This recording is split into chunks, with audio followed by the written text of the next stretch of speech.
Hello folks, welcome to a new episode of This Week in Flight Simulation News by Simulation Daily, a weekly video about the flight simulation news revealed in the past 7 days. Of course, we can't cover every single piece of news in this video, but it'll provide you with a solid overview of what happened in the industry last week. If you want even more, you can find all of our flight simulation news articles from last week linked in the description. If you enjoyed the video, please like, subscribe and leave a comment. Not only it helps us grow, but it also ensures that you won't miss our future coverage. Just Flight released a large gallery of screenshots of the coming Fokker F100, which will come with a Fokker F70 for both MSFS 2024 and MSFS 2020. Among other things, the developer claims that it performs within approximately 5% of the frame rate shown in MSFS 2020 by the default 747 and 787. The aircraft comes with fully custom FMS that the developer defines by far the most complex system that they have ever developed for one aircraft. It's entirely custom coded. It includes plenty of features like IRS alignment with manual adjustment, manual flight plan entry, automatic and manual navigation tuning, navigation and performance monitoring, custom waypoint creation, and vertical navigation. We stay with Just Flight as they delivered a double ration of vintage airliner news this week, with a development update of the Airbus A300B4.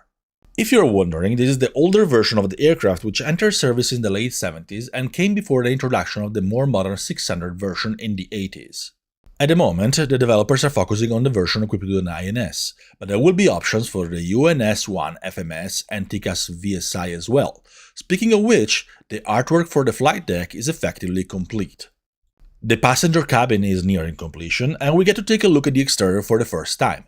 The exterior modeling work is about 95% complete, and texturing is ongoing. All of the aircraft's core systems are already fully coded, including electrical, hydraulics, bleed air, flight controls, landing gear, APU, engines, and fuel.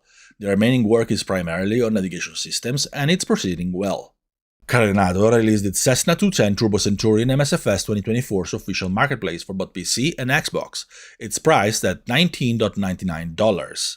It comes with 8 liveries plus a white version, a bending skiing KFC 225 autopilot alongside Garmin GNS 530 and 430 avionics, and support for third-party ones. Circuit breakers are functional, and there is even a digital fuel flow indicator. It includes Coronado's new feature set that the developer calls Real Experience with an X, like attitude indicators, startup wiggle, shivering needles, panel shaking, and more. It's ready to be used in the simulator's career mode, including the first flight, ferry flights, and sightseeing.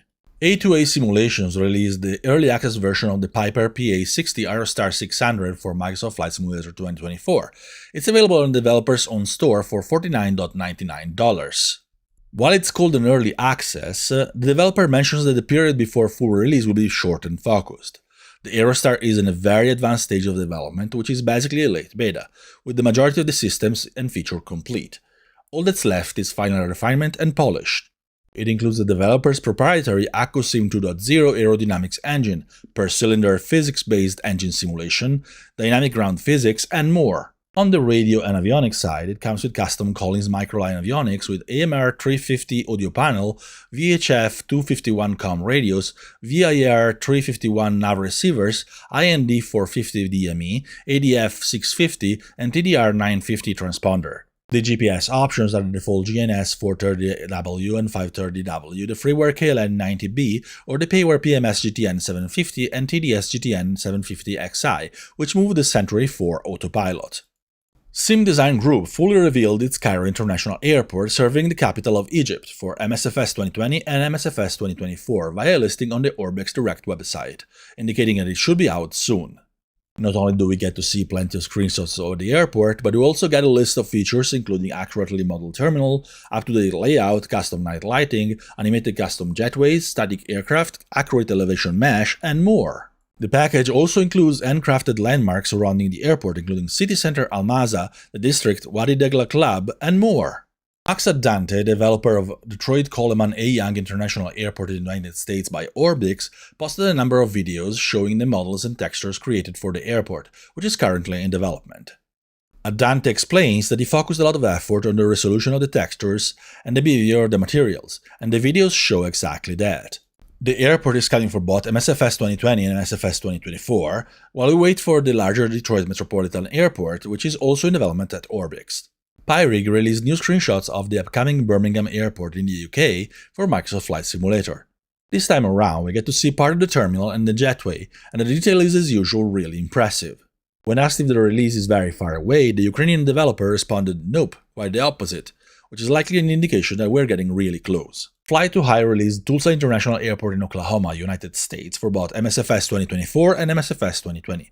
It's available on IndyBuild store for about $18. It includes full terminal interiors, custom jetways, custom taxiway signs, and more. The developer defines it as its flagship product for 2025. Update 4.38 for Falcon BMS has been released and it's available to download for free. It's a massive update, including new terrain and atmospheric engines, a new ground movement engine, shelters and hangars added as new 3D assets, new cockpits for the F-16 and the F-15C, new AI aircraft models, new theaters of war, new air bases, the improved ability for SAMs and AAA to track and engage targets, and an updated UI alongside a new communications ring. If you're not familiar with Falcon BMS, it's a mod for Falcon 4.0 by Microprose, which you can get for really affordable prices given its age. The BMS mod gives the venerable sim new life, bringing it basically up to par with modern simulators, allowing us to enjoy its fantastic dynamic campaign once again. Considering how great it was, some developers of today could learn a thing or two from how it was designed back in the day. Laminar Research released the beta of X-Plane Update 12.2.1. While it's not as big as the previous one, this includes plenty of assets for senior developers, hence the nickname Gateway Assets Update. On top of the assets, it includes Zermatt Heliport, roof weather effects, scroll wheel lock functionality, ATC touch and go support, and support for a few peripherals. Among the new assets, you'll find fire trucks, cherry pickers, construction vehicles, police SUV cars, grass runway markings, colored polygons, compass roses, a lot of hangars and utility sheds, Class F jetways, new apron lights, mobile helipads, angled roofs, and more. Eagle Dynamics and OnRetech revealed an update for the Sinai map for DCS World, pushing its medium detail zone far beyond its original borders. This includes all of Israel, southern Syria including Damascus, and even part of western Libya. Textures have been updated with new color-corrected albedo and normal maps, and 5 airfields have been added: Ramat David in Israel, Tabuk Airstrip in Saudi Arabia, Rafik Hariri International Airport in Lebanon, and Damascus International and Mezzeh in Syria. And that's all for this week. Please keep in mind that you can find links to all of our daily articles with even more news in the description. If you enjoy our work, please like and subscribe and perhaps drop a comment. Your support is always appreciated. Incidentally, you may have noticed the Decides activity post during the weekend starting on July 4th. Unfortunately, a software issue prevented us from posting, and we had to wait for our webmasters to fix it. Now we're back in action, so feel free to visit the site for the latest news and coverage. Over the next few days, we'll post the usual polls here on YouTube to let you vote on the most exciting news included in this video. Please don't forget to cast your vote. Last week, you voted for the reveal of the collaboration between Aerosoft and Tulsa on the Airbus A330neo for Microsoft Flight Simulator. As always, thank you very much for your time and attention. We hope to see you again next week here on Simulation Daily's YouTube channel and every day on the site, because our flight simulation news coverage never stops. At least as long as the site works. No, really, we hope it won't happen again.